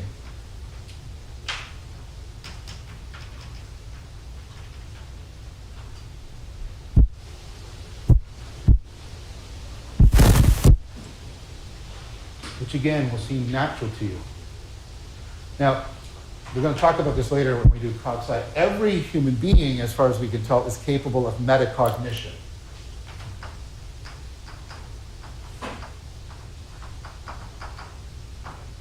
Cognition is your knowledge and awareness of your own cognition. So how many of you know that you have a thing called memory? Well, some of you don't. How are you remembering this right now, I wonder? Okay, so you know certain things about your memory. You know that if I asked you to remember, 4 numbers, 4, 7, 7, 1, that'd be easy for you to do. If I would ask you to try and keep in mind 27 random numbers, you'd find that very difficult. Okay, you learned a lot about how your memory works. You understand a lot about your cognition. Everybody has that. You need metacognition for second order thinking, but second order thinking isn't just metacognition. It's metacognition that has appropriated and internalized these psychotechnologies. Yes? So what's the definition of metacognition? Your knowledge and awareness of your own cognition. So, are you thinking right now? But how is that measured? I don't understand. How is it measured? It depends on, you would measure, it's a category term, so you would measure it by specific instances or specific processes. So one of the things I can measure, you can do this developmentally. So have you ever noticed that little kids have a very poor meta memory? They think they can remember everything. You have a better, understanding of your memory, so I can measure your ability to predict your performance compared to a 4-year-old's, and you will do much better, for example.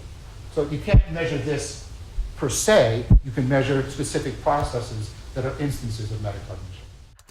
So again, you see here you've got second order thinking and metacognition. It all has to do with this move that I talked about a little bit with the Paul Maxwell video, where we, in a sense, take a step back from ourselves and we can see ourselves.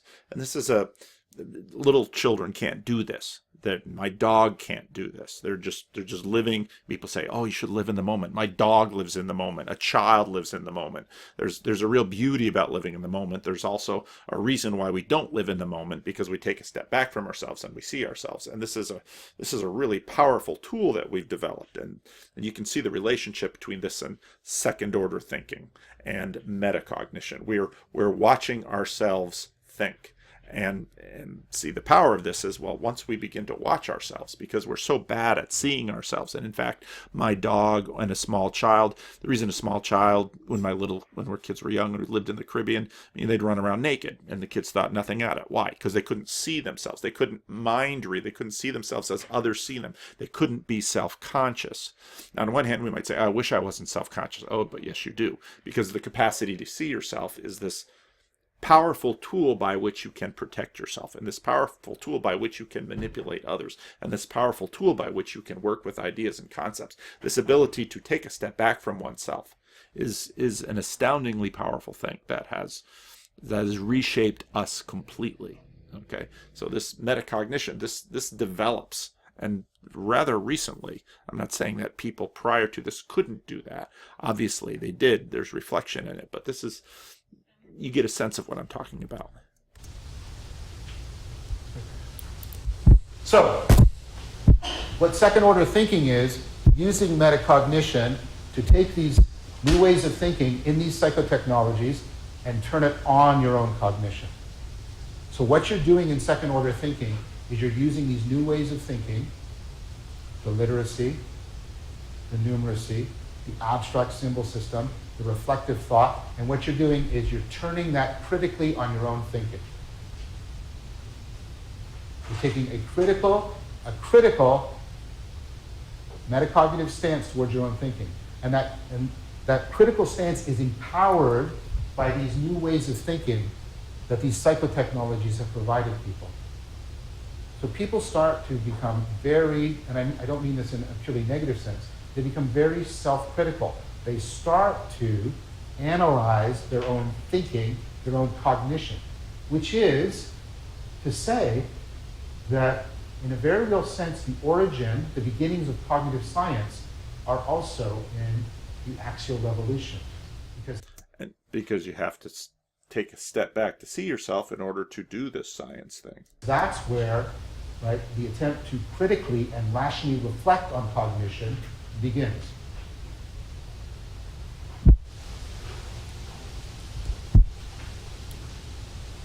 Now, what does that mean? What that means is people start to become aware of an important central capacity of cognition. They start to become critically, in the strong sense of that word, critically aware of some of the central features of their own cognition.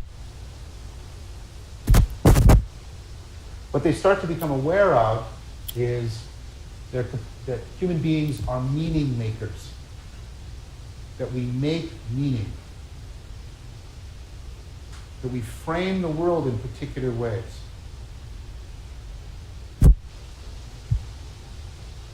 Now, I don't mean that in just a trivial sense. What I mean is there's a dawning awareness that violence is not a natural part of the world, but it is due to the meanings that things have for us as human beings.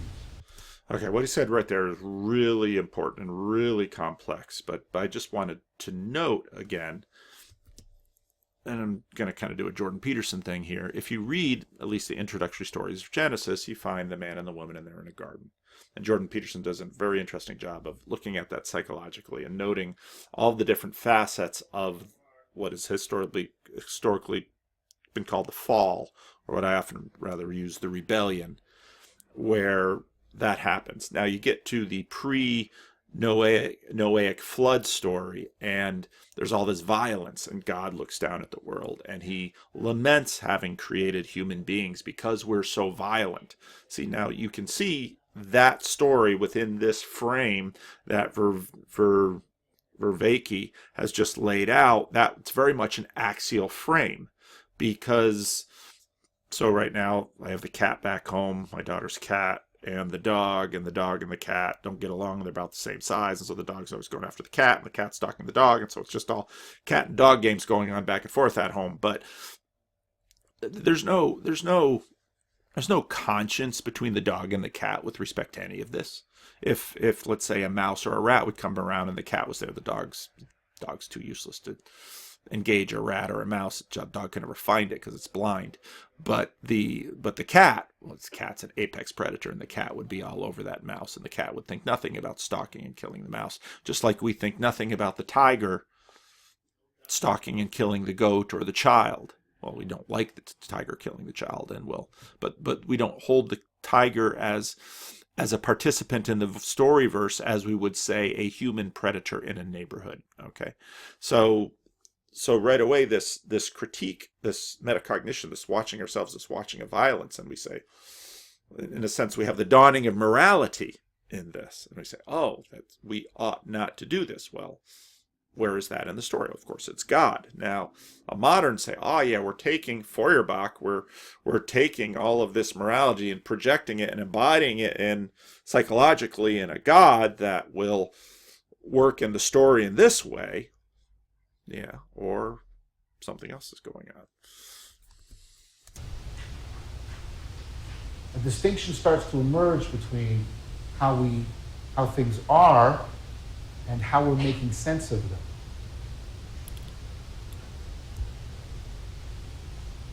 What starts to happen, right, is this realization of how self-deceptive we are.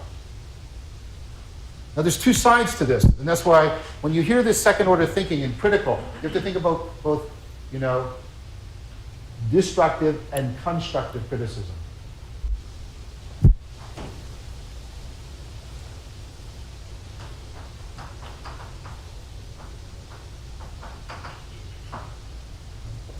So what starts to emerge is the degree to which human beings are capable of self-deception.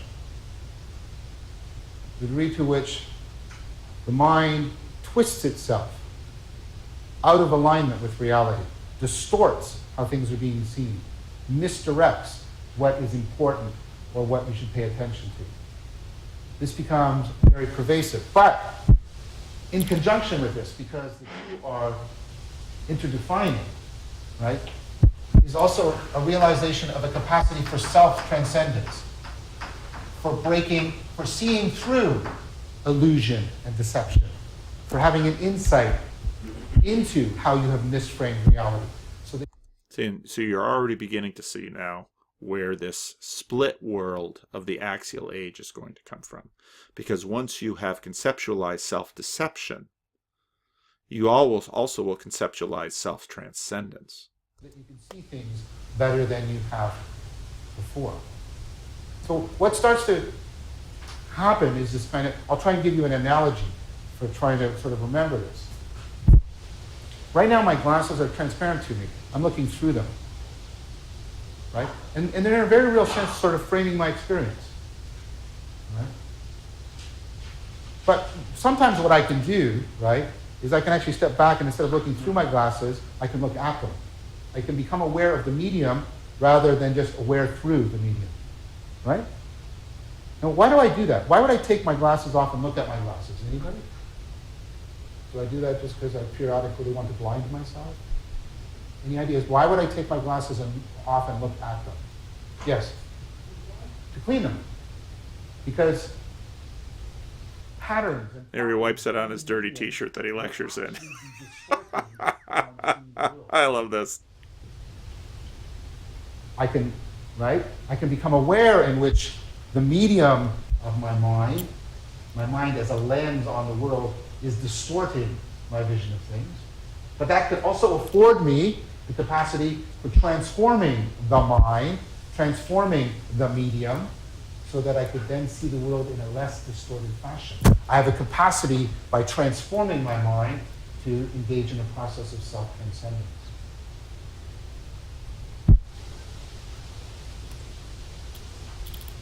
Now what happens? Yes?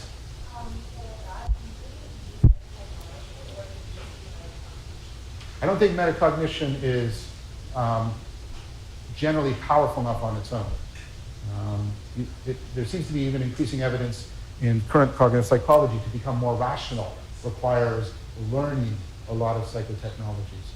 So to use the analogy that I used with language and literacy, we're naturally intelligent, but we are not naturally rational. Rationality is something that has to be learned. In fact, measures of general intelligence are only weakly predictive of measures of rationality.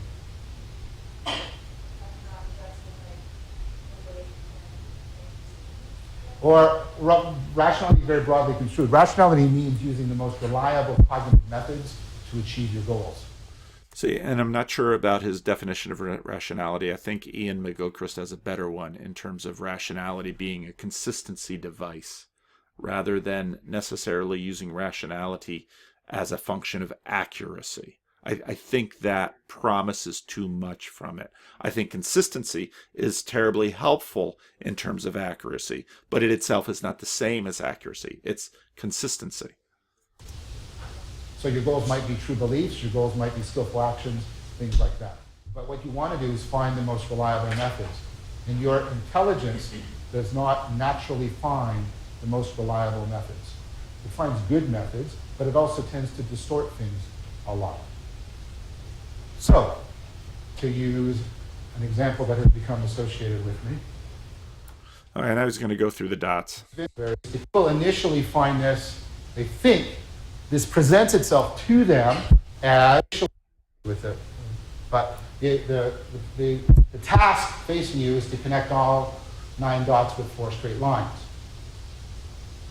People initially find this, they think this presents itself to them as an easy problem. Of course, 4 straight lines. No 1, 2, 3, 4, I do.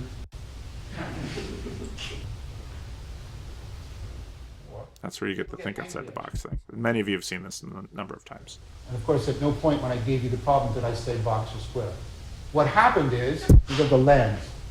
Your mind framed this as a square, and what's inside the square is relevant, and what's outside the square is irrelevant. And this is a connect the dot problem. And I know how to connect the dots. I was a kid. You can't change direction outside of a dot. If you do that when you're doing connect the dots, you won't get a picture of a daffodil. You'll get a Jackson Pollock painting. You broke those rules. And what I'm trying to show you with the 9-dot problem is how automatically that happens. What stands out and what's ignored, bam, automatic. So fast and so quick that it's actually very hard to catch any awareness metacognitively of that. By the way, this is where think outside the box comes from. This is the experiments on this. This is where it comes from. Here's what you should know from those experiments. Saying to people, think outside the box, doesn't help them to solve that problem. Okay? Because they have very, very little awareness of what's actually going on in their mind that causes them to fail. So simply knowing that they have to go outside the box doesn't tell them specifically how to do so. Now,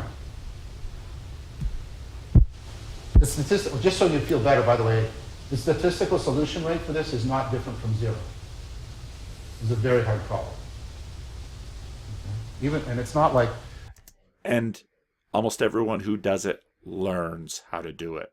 They don't do it on their own. How do we reconcile quantum mechanics with relativity? This is because of the human mind's capacity for self-deception. So, what also happens, though, is that you can break out of these misframings. You can break through, Dirkbrook.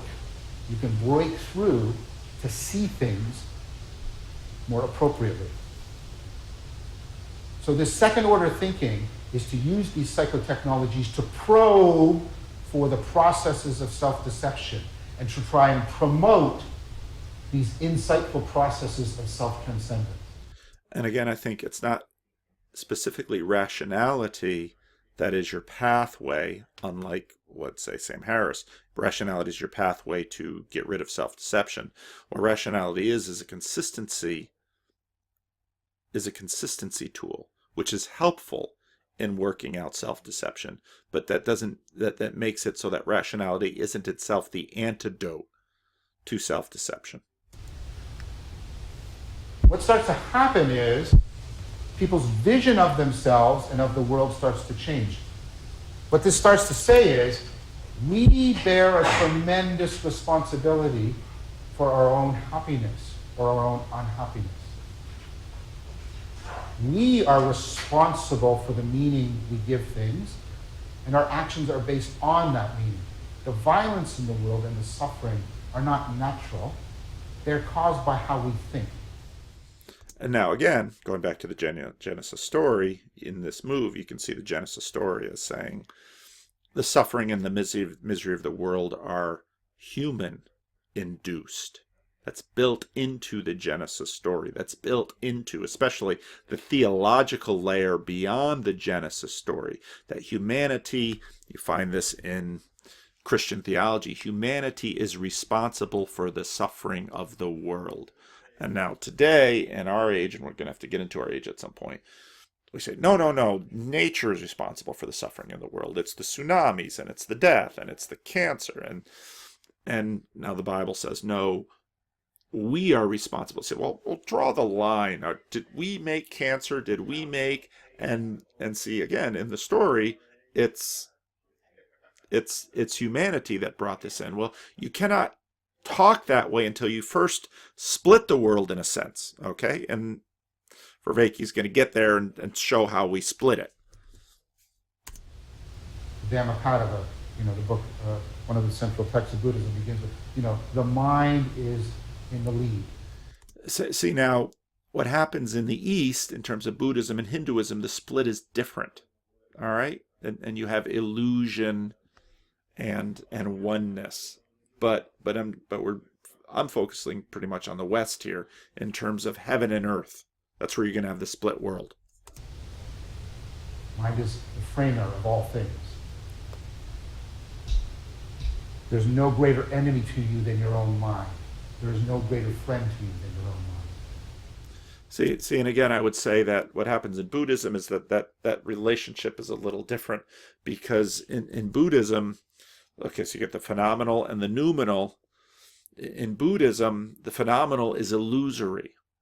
In Christianity, in Judaism, the Judeo-Christian tradition, the phenomenal world is still reliable.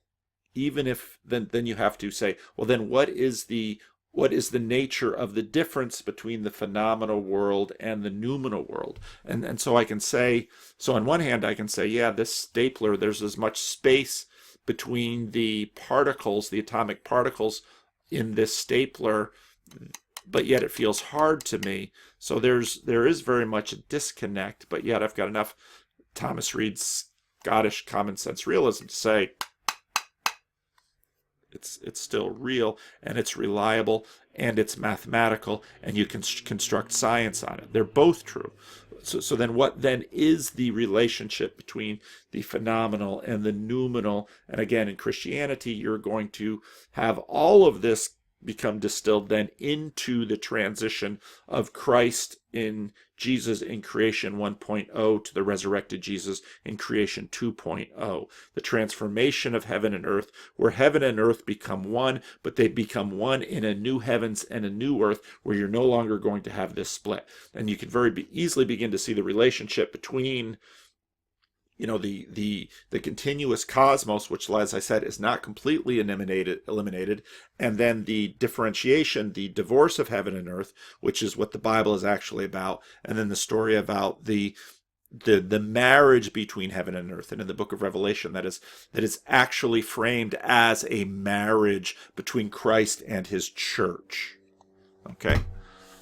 I still want to get to a point in here where he draws some things. I might have to speed it up. The central instinct that's happening is cosmos. What starts to emerge is a new way of understanding reality that can make a place for our role in it. Because now we have a significant way in how we see reality, how we relate to reality, how we engage in our particular actions. So what happens is the beginning of the idea of two worlds that are different in kind. Not a continuous world that is only different in degree, but two worlds that are different in kind. There is the everyday world. Okay, now remember we started with Paul Maxwell. This is the phenomenal world. Now this is the world beset by self-deception and the attendant violence and suffering that goes with it. This is this world. It's also beset by decay, which the Greeks and Plato will pay a lot of attention to. Everyday world that is beset, that is distorted by our self-deceptive cognition and consciousness. And those distortions cause us to act against our own self-interest and against our collective best interest. I think also within Vervaeke's lecture here, this is Buddhism and cognitive science. So he's not teaching this in a Christian college. So you can kind of see where he's heading with this. But I like the way he sets up the frame because, in a Christian perspective, the everyday world is reliable enough upon which to find and generate things such as laws of physics and math and science and so forth. So this is a world, therefore, of violence and suffering, frustration, senses of futility and despair. But there's another world. I'm not saying I agree with this picture. I'm trying to show you what happens in the axial revolution. But there is a world that can be seen free from There's a funny little R word, the real world. distortion and self-deception. It is the real world with a capital R that you should pronounce in a slightly British accent. It's the real world. Right? It's real. It's somehow the world. It's not only real in the sense that it's not beset by self-deception. It's the real world in the sense it's the world in which we could more properly flourish because it is a world that would be free from suffering and violence, the suffering and violence that we cause ourselves. And now again, in Christian terms, many of you say, oh, that's heaven. Okay, that's the real world. This world is not my home. Now when, not my tradition, but certain traditions of Christians of Christianity think, this world is not my home. I'll fly away. We're going to the real world. Now I nuance this differently. New heavens, new earth, creation 1.0, creation 2.0. The self-destructiveness that is endemically paired to self-deception. This world is real not only because it is free from self-deception, it is free from self-destructiveness. It is a world in which, and this is the right word to use, in which we can more properly be realized as human beings. So all of the axial philosophies in religion, in culturally different ways, propose this kind of fracturing. You don't have the continuous cosmos anymore. You now have two worlds that are radically different in kind because there is a radical difference in kind between illusion and reality. See, and again, this is where your Christian and your Buddhist conceptions are going to differ. Because the Buddhist conception will be this is the world of illusion, this is the world of reality, and a Christian this is a world of decay, this is a world of rebellion, but this isn't a world of illusion. The limitations of our ability to interact conceptually and articulate this stapler via the science of the 20th century doesn't make Newtonian mechanics illusory. Okay? It is just limited. All right? And that's a difference. And I think, and in the comment section you'll correct me if I'm wrong, the Buddhist conception is that the world of this stapler is illusory. And as a Christian, I wouldn't say it's illusory. I'd say it's I don't want to use the word real. It's reliable and reliable enough. And so once I use the word enough, I'm obviously bringing in the pragmatics. Okay. And so when you look at the the culture war that Jordan Peterson is fighting with respect to not losing science, and Brett Weinstein and Peterson are together on this. In the Christian conception, this world down here is not an illusion. It is, in fact, reliable enough, but in a Christian conception, it's also in rebellion, and it's also subject to decay, and it is not real in the sense that heaven is. And again, now there's Platonism, and the relationship between Platonism and Christianity is a very interesting one, and I don't want to go too much beyond 2 hours here because I got a lot of stuff I got to do today, but I think Vervaeke is nicely laying this out. Let's see if he has any more before I want to stop him. Reality isn't just more illusion. It's something other, radically other than illusion. This becomes a difference in realness rather than a difference in power.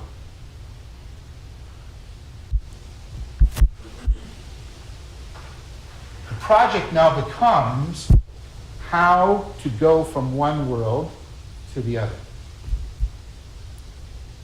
How to go from one world to the other. How to get to heaven. Jesus says, and I talked about this quite a bit in my Sunday school class, which I haven't posted yet. I really do have to post those. Again, that's not on this channel. That's on my church channel. My church channel is a different channel. Jesus says, I am the way, the truth, and the life. No one gets to the Father except by me. And then you have, so I'm doing the first epistle of John. You have all of these relationships that the first epistle of John sets up. And it's all tied up with this axial age notion of getting from the phenomenal world into the real world. And I'm gonna stop Vervaeke here and go back and again look at what I had here. So you have the continuous cosmos, which is integrated, enchanted. We small creatures live in the garden of the gods. And you have the axial age, which is the split world, the division of heaven and earth. Earth as pain, decay, corruption, illusory, especially in the Buddhist conception. Somewhat in the Christian conception, our capacity to self-delude, and then heaven, which is ideal, eternal, and changing true. And I got this via Paul Maxwell, and he has to begin by setting up, okay, if we're going to understand Peterson, we have to understand the split world.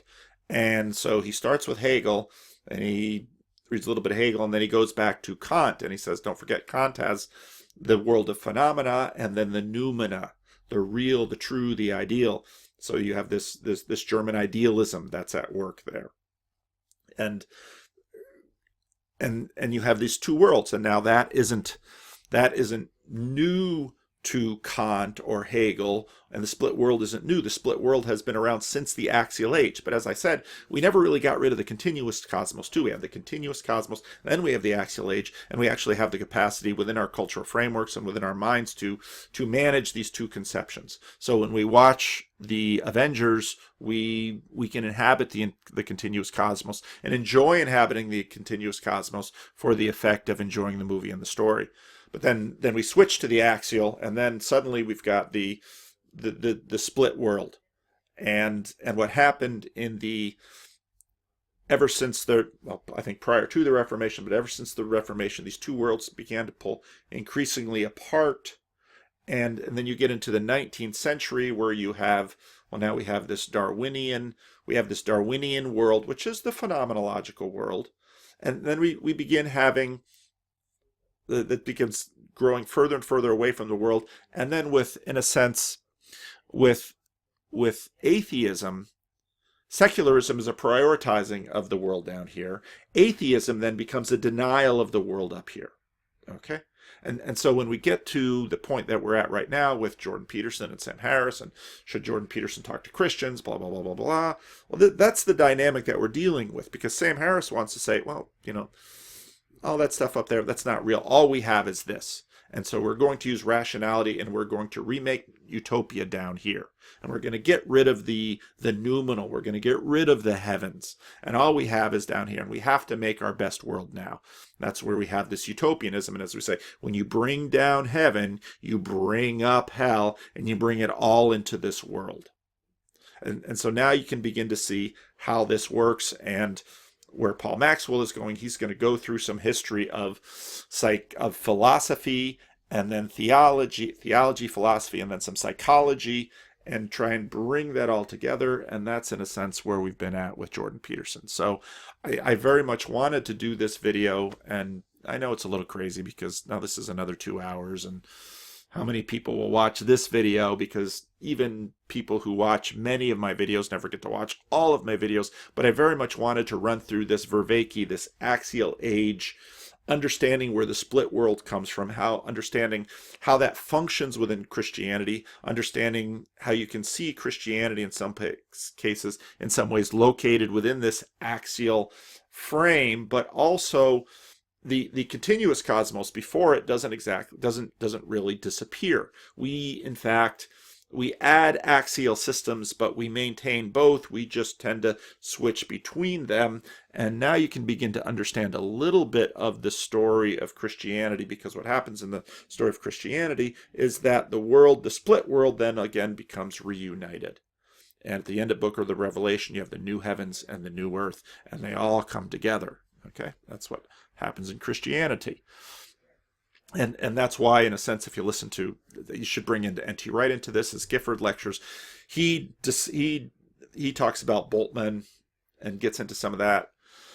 But also N.T. Wright, one of his big projects is, again, to keep pressing the fact that when Christians reduce Christianity to I go to heaven when I die, you are reducing the total story, because as N.T. Wright says quite rightly, the biblical story is that heaven and earth become one.